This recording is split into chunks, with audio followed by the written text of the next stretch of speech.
السلام عليكم ورحمة الله وبركاته. مرحبا بكم معايا ان شاء الله. في هذا الفيديو كما تشوفوا نقدموا جوج الانواع ديال مشروب القهوة البارد، واحد بالكراميل وواحد بمذاق ديال الشوكولا.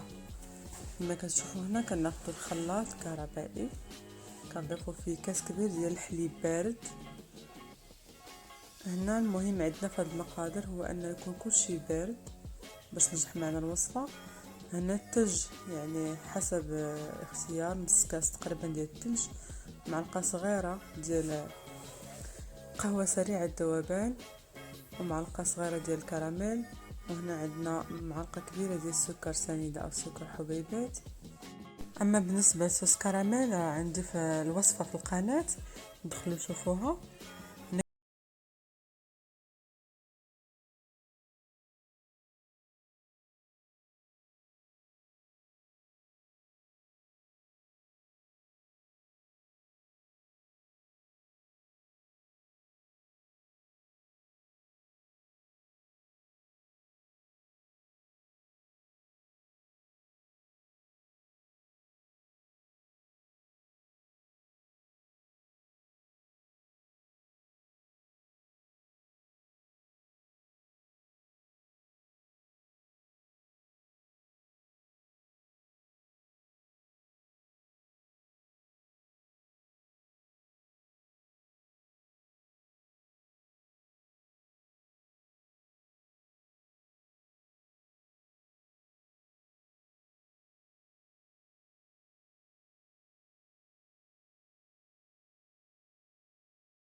وكنطحنوا الكل الثلاجه لمده ديال 10 دقائق حتى 15 دقيقه باش يبرد مزيان.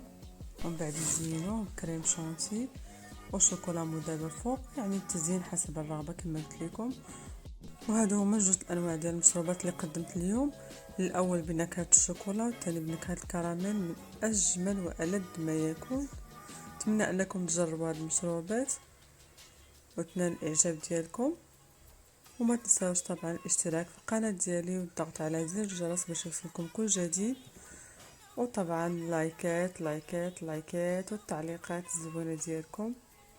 وها حنا وجدنا مشروبات اللي كيحبهم كبار والصغار، اللي كيتخادوا في مقاهي كتير غاليين بحال ستاربكس. نتمنى انهم يعجبوكم وتجربوهم، والى فيديو قادم ان شاء الله.